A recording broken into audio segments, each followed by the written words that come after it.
This video will probably get 2 views and be horrible for the YouTube algorithm, but I don't care. It's short and I'm making this to remind myself of one thing. Love what you have, even if what you have is very little. I'm now at a point in my life where I can afford any game I want. But the messed up part is, even if I could afford these games, I actually don't have any time to play them, or any of the dozens of other games I have at home, at least to the level of satisfaction I used to have when I was a kid. And I literally run a gaming channel, which brings me back to one game, Super Mario World on the Super Nintendo. As a kid, I couldn't afford it, but I really wanted it. One of my mom's friends came back from a holiday in the Philippines and gifted me hundreds of these things called plastic balloons. If you don't know what they are, they're these tiny tubes of weird, not gonna lie, probably highly toxic stuff that if you lick and put on a straw, you can blow into a plastic balloon that you can throw around. They kind of look like condom balloons, but kids love them, and I sold them to a bunch of my classmates for $2 a piece. With the condom balloon money, I was able to buy Super Mario World with a bag of coins, and the point is this: it's the only game I had and the only game I could play, but I didn't think about it that way. All that was in my mind at that time was how fun the game was, and because it was the only game I had, I played the crap out of it. Remember the excitement and wonder of unlocking Star World? If you don't, then you need to reevaluate your life. And this thing repeated itself throughout the years. For example, since my brother and I couldn't afford full games,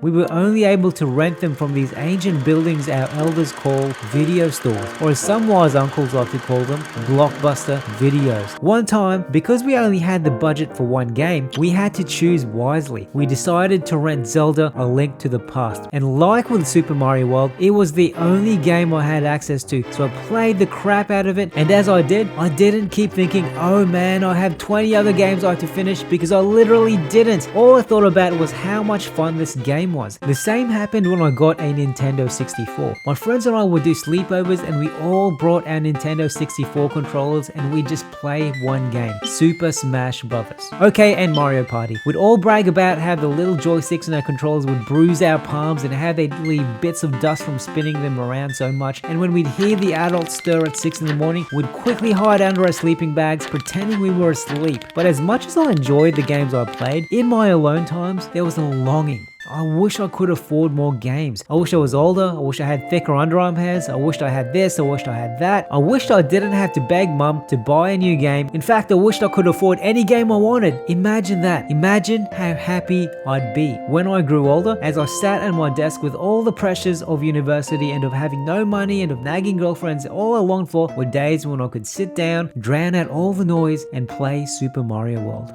What am I getting at? Back then, I didn't have much, and maybe that's why I appreciated what I did have. Don't get me wrong, I'm incredibly lucky to have what I have today, and I recognize that there are people who really have it tough. What I'm trying to do is somehow go back in time and speak to my younger self, the one who wanted more stuff than he could imagine, and tell him that it's easy to want those shiny things in other people's hands, but sometimes you can get joy from what's already in yours. See what I did there? And this applies to so many other things in life. When I was younger, I somehow managed to read more books even if I couldn't afford them. Because I didn't have the freedom to access unlimited books at once, I could only read what was given to me, and because of that, I could read books to completion without distraction. Now I have hundreds of half-read books and partly listen to audiobooks. It's human nature to want what's new, to long for things beyond what's in front of you, and there are plenty of benefits to this. Life would lack adventure, and civilization would fail to progress if we didn't venture past the unknown. If we didn't have the ambition to fly to the stars and achieve things the world said we couldn't. But in saying that, there's incredible madness, incredible beauty, incredible wisdom in loving what you already have, in being the master of one craft instead of being mediocre at everything, an intense focus on your life calling, in putting your attention to what's more important rather than being stressed about things that in the long run mean nothing.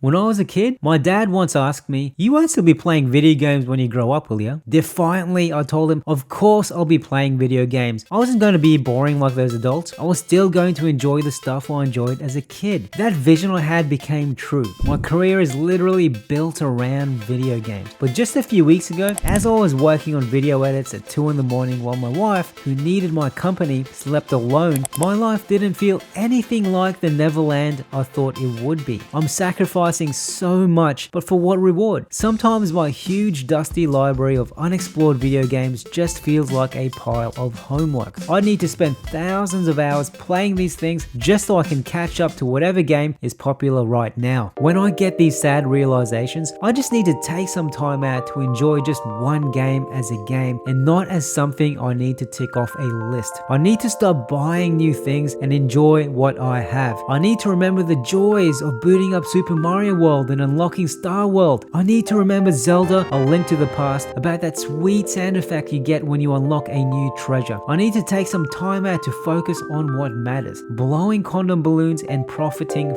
from them. I used to play games 3 times, 4 times to completion. Now I barely have time to start even one. There's a baseline of necessities you can have to be happy, and if you add too much to that baseline, you can flex on social media, but internally you're probably fucked. You've got too much homework now. Always remember the 80-20 rule. 20% of what you have in life will actually give you meaning, and the other 80% are just filler episodes. Your life can be taken away from you at any moment, and the things you have, all the stuff you've accumulated over time, all the stuff you've barely even used. Besides photo albums and mementos, no one will want them when you die. You've just left behind a bunch of homework for other people to be troubled with. I already have more video games that can occupy and entertain me for the rest of my life. I need to give myself permission to enjoy what's in my shelf without thinking about that new game that's trending. I need to remember to ignore the noise, and when the moment calls for it, simply enjoy what's been in front of me all along. Or maybe I should play the latest game on my brand new Switch 2 and make content about it. Yeah, let's buy a new game, people. Like and sub.